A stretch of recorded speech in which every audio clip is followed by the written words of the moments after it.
आओ मलकिन घुमा दे।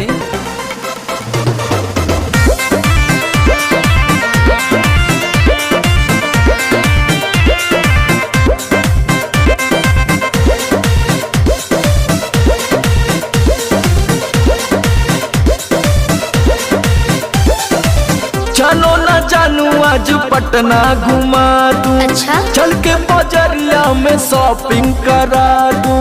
बाबू ना सुनो क्या बात दूं। चढ़ब न फेरू सफरिया पिया काहे?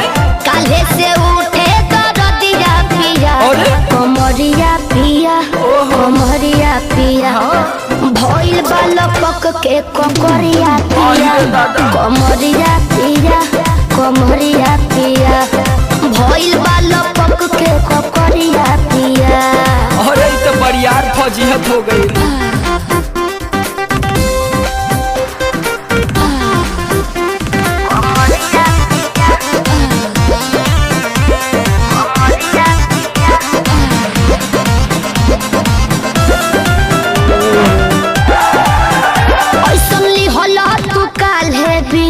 राजा जी लागे भइल बा कमरिया की रेख राजा। सुना नहीं रहबू संभर के गोरी तमनवा चिहुकबे करी जति जोश में खो देबू होश कमरिया